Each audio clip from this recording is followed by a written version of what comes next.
Қазақ киносына жаңа леп әкелген режиссер Серік Апарымовтың 1989 жылы жарық көрген алғашқы толық метражда соңғы аялдама фильмі авторлық кинодағы төңкеріс. Не ұйықтап отырсыз? Ұйқым келмейді. Жасыңыз нешеде? 98. Көп жас екен. Өлім туралы ойламайсыз ба? Не Фильмде ойлайсыз? бұрын соңды қазақ экранында болмаған боямасыз өмір суреттелді. Бетперде кимейтін кейіпкерлер келді. Тарихи маңызды уақыт. Кеңес одағы ыдырағаннан кейінгі тәуекелдерге толы кезең. Тоқыраудың ықпалы, әлеуметтің ішкі күйі. Шарасыздық бұл фильмнің басты мотиві. Кейіпкерлері де сергелдең. Ерік жігерің таусылған сәтте ағысқа ерік бере салатын күймен тең, мең-зең. Адамның табиғаты мен болмысы ерекше шынайылықпен ашылған. Олар өздерінің осы күйін жасырмайды. Оған намыстанбайды, ренжімейді. Жұмыссыздық, маскүнемдікпен күнілсе де өздеріне кішігірім алданыш болар, жиын той ұйымдастырғандарына мәз. Ауыл, қазақтың бұрынғы ауылдарынан бөлек. Оның сән салтанатқа толы ұлттық нақышы жоқ. Бояуы бәсең, қараңғы, түнеренген, бәрі де өзгерген. Бұл қанша ғасырдан бері қалыптасқан ауыл ұғымының алғашқы өлімі экранда жерленген. Қазақы отбасылардың трагедиясы. Олар өмірлерінен жоғары мағына іздемейді. Құндылықтарға да мұқтаж емес. Күнелту, өлместің күні. Жан шықпаған соң жарым-жан күй кешу. Үлгі болуға тырыспайды. Мұқтаждық жоқ, қажетті емес. Бұл қазақ экранындағы боямасыз, нағыз шынайы ашылған немқұрайлық.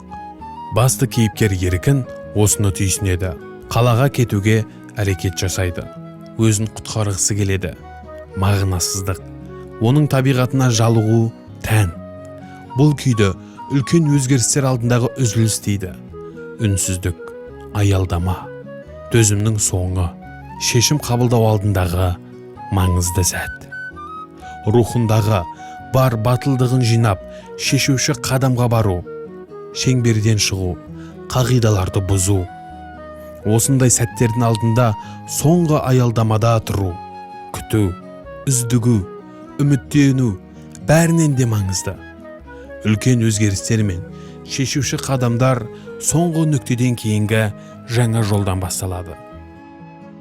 Қазақ фильмде бұрын соңды болмаған, кеңестік идеологияның қағидасына келмейтін, оның үстіне қаймағы бұзылмай, бұйығы жатқан қазақы ауылдың менталитетіне мүлде жат дүние.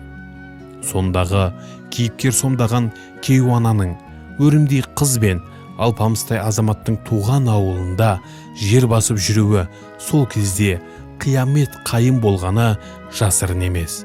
Оның үнсіз қалуы осы бір анайы көріністен кейін алақандай ауылда өкпен аз болғанын, қайсы бір кейіпкерлердің туған ауылдан кетіп қалғанын үнсіз ыммен сездіру, жоғарыда айтқандай ананы, мынаны сылтауратуда содан болар.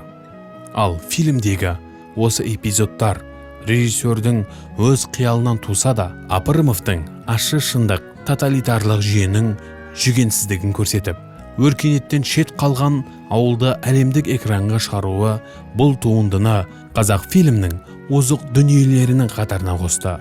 Әлем киногерлерінің халықаралық Париж кинофестивалінде аталмыш картинаға бас жүлде берілуі режиссер Серік Апарымовтың ғана емес, фильмдегі кейіпкерлердің, өзі туып өскен ортадағы аға әпкелердің де еңбегі екені даусыз.